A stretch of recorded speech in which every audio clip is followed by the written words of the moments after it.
Hello, in this video we're going to be talking about the lower limb, part 1, so it's not wasting your time. Let's get right to it.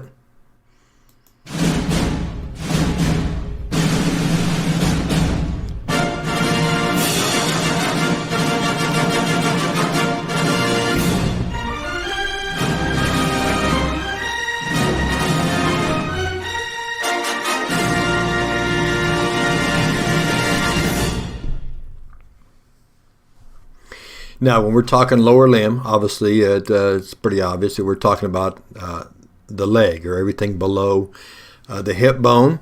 And as always, or not always, as has been with this particular unit, the information that's on the screen you certainly need for your test. So you certainly want to grab that, but there's no need just to read that to you.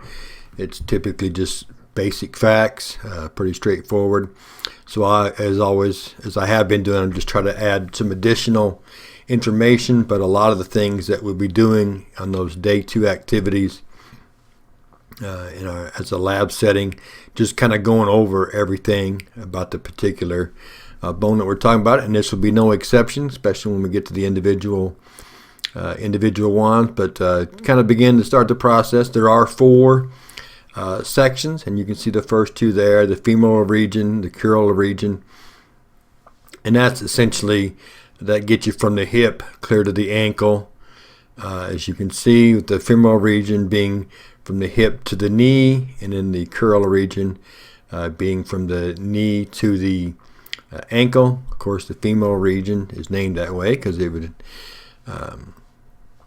wrapped around the femur bone, which is a pretty special bone that we'll talk about. And the crural region, as you can see, that's where you're going to find your tibia and fibula.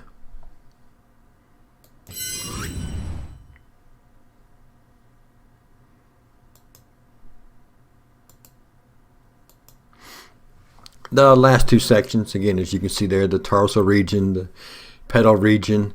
The tarsal region, obviously, that's going to be the ankle area. And the pedal region, that's obviously the flat portion of the foot. And you can see there, just like what we saw with the hand, is that, when you think of 260 bones in the body, and you're thinking, man, that's a lot of bones. But the 2 hands and the 2 feet, I mean, they have a lot of bones. They're all obviously really small, and that's designed to make them as useful and flexible and adaptive as possible. I mean, just think in your hand, as we talked about back then, if it was just one solid bone, from the wrist out through, then you wouldn't have the flexibility. So having those sections, and the same with your foot. Once you get to what we call the ball of the foot, having those individual sections where they can be bent to some degree allows to better efficient, walking, running. I mean, if you're involved in running at all, whether it's a sport or whatever, I mean, there's a lot of emphasis on having that rhythmic heel toe, as opposed to just coming straight down with your foot, in a more of a stomping manner, which long term could, just create a lot of injury and a lot of difficulty. But you can see there in the foot, you got your 7, 5, 14, so that obviously is 26. So if you think about between the hands and the feet, I mean, there are almost 100 bones associated with those 4 regions, and those are obviously pretty small regions.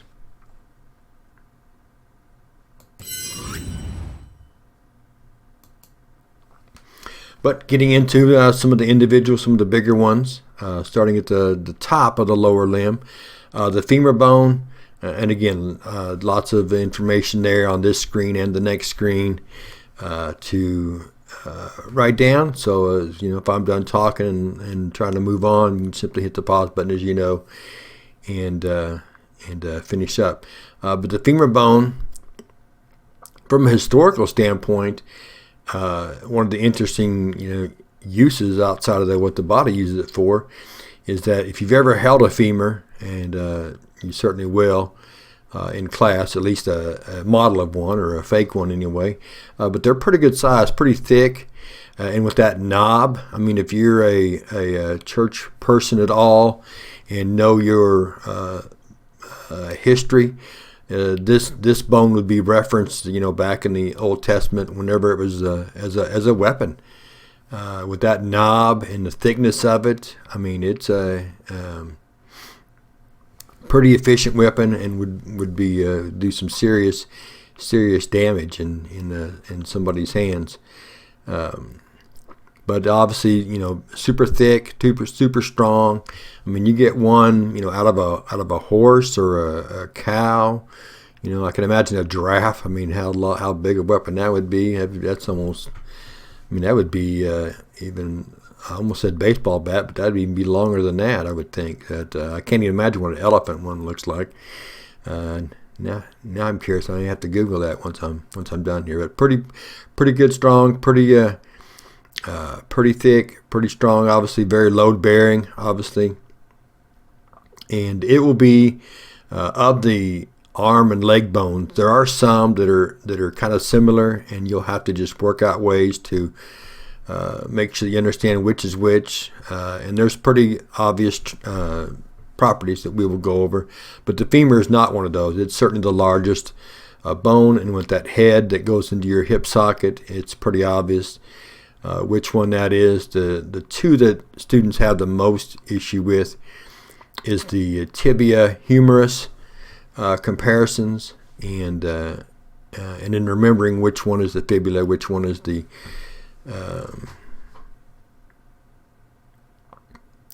radius, as far as, because they're thinner and longer, but obviously the fibula is the one in the leg that's the much longer one of the two. The other ones that students kind of look at a little bit to say, all right, which one was this? That's going to be obviously then your the ulna and the tibia. They're kind of the same shape, but obviously the tibia is much bigger and longer. But we'll talk about all that in the right time.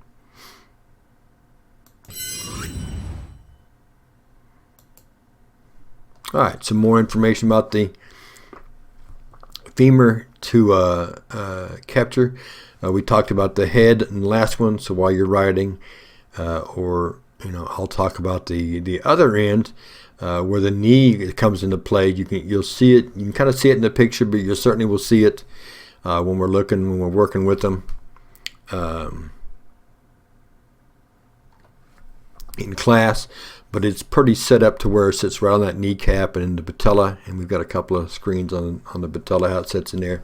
And of course, that's one that you can certainly feel and move, and when that gets dislocated, sporting events and whatever, pretty obvious.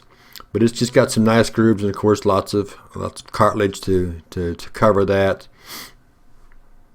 And of course it's just encased, and lots of tendons and cartilage, as I mentioned, and muscle around to keep that.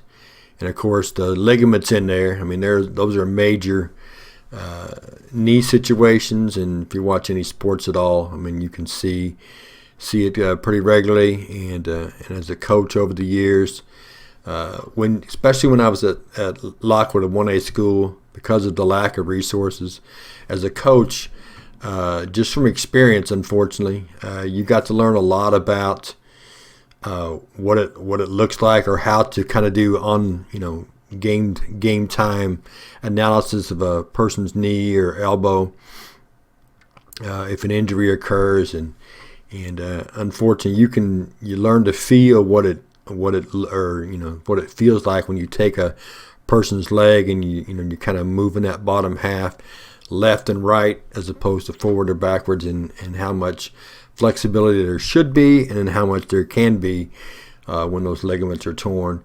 But all that will be fun to get involved with in class with you.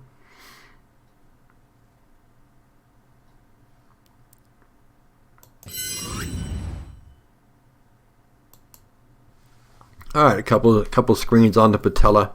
Again, that's the kneecap. It's kind of just meant to be like a little shield, almost like a turtle shell kind of a thing.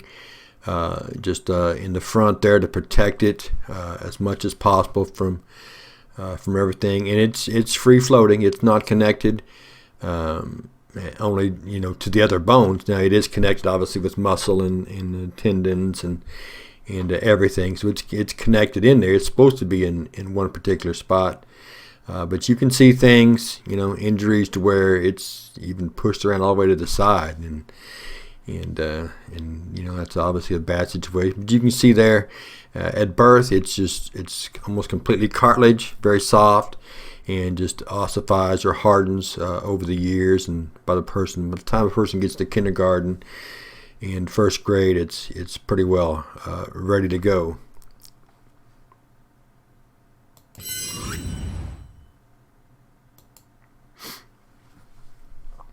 Okay, so just a little bit more.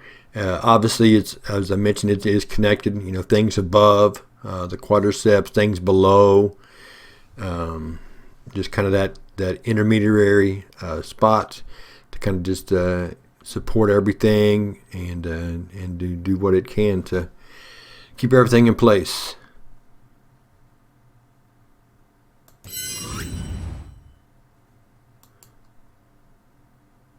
Okay, looking at our next bone, the tibia. Again, the tibia, as I mentioned, and the humerus are ones that are, tibia is a little bit bigger, a little bit thicker than the humerus, but the obvious property that you can use to determine the two, separate the two, anyway, classify them, is that the humerus has a little bit of a knob, just like the femur, because it's designed to go into a socket. So it's got a rounded corner edge to it, where the tibia on both ends is designed to set. So at the top, it's got those two little kind of grooves where the knee can sit down on top of that, and in the same at the bottom for the ankle, because there's going to be that rolling effect as opposed to just moving. You want that knee to bend, you want the ankle to bend. So it's more of a set and a little flexible where it can roll forward and backwards. So that'll be the way to tell that. But again, a pretty thick bone, especially a human and but again a cow, a horse, those larger animals, it'd really be again quite the size there.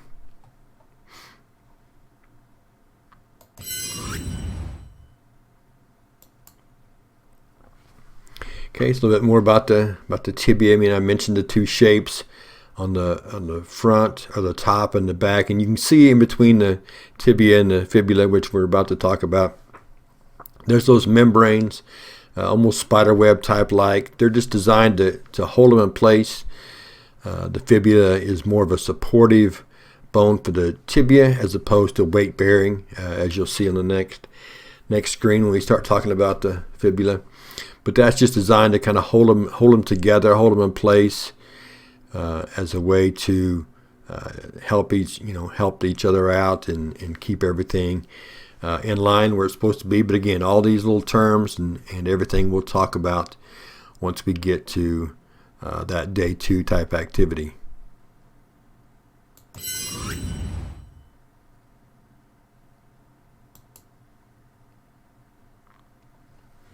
All right, so here's our fibula. You can see it on the far left or far right, based on which one you're looking at. But it's long and thin. I mean, it's toothpick thin, and it is long, not as long as the tibia, as you can see, because it kind of sits below the top, kind of underneath that inner. Well, it's more back, but anyway. Edge, kind of a supporting thing, and then reaches down kind of to the ankle to kind of hang on to that and connect with that as well. And I forgot to mention that if you're watching a sporting event, especially football where it tends to happen more, but it can be in bicycle races or anything where the lower leg bone is exposed on the outside of the skin, which is just horrible to see and you can imagine very painful for the person. But that's the tibia that you're seeing. You're probably seeing both, but visually from your from your seat into the stadium, or if you're on watching TV live or highlight, it's probably the tibia that you were seeing. But again, fibula, supportive, tight bone, and it does mention there, but as you're writing it down, that if the body needs bone grafts, then this is where it comes to get that. So, mostly because it's not load bearing, so it's not a hindrance there.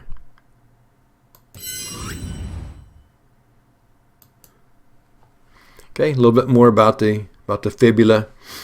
As far as a comparison, it does look similar in nature to the ulna, as far as thickness and length, but it's just a lot longer and not nearly as thin as the other one, just obviously because it's just longer because it's in the leg. But again, we'll point all that out and we'll talk about all that at the appropriate time.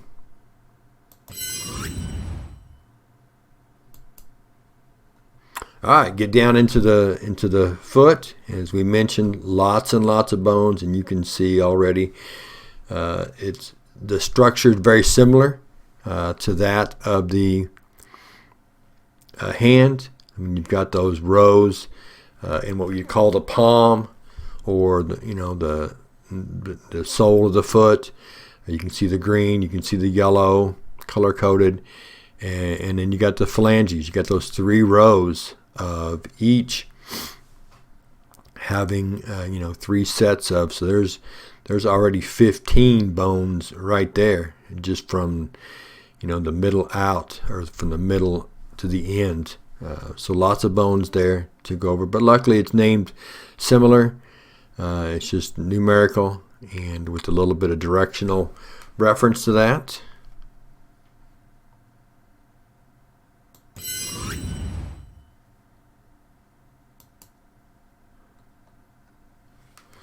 Okay, and so again, and you can see, right there where the white part, that's where the tibia would set with the fibula, on the side there, a little bit of a support, and then you can see the heel back there as well. And again, just designed so it can rock. Okay, it can rock. You can raise the front of your foot. You can lower the front of your foot in a walking manner to make that as efficient as possible.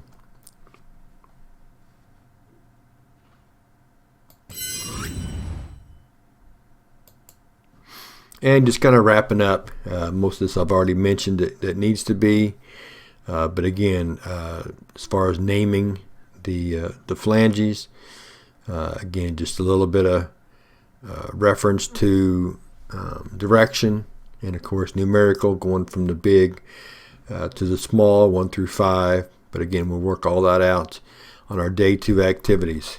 So just capture your information and then hit play again.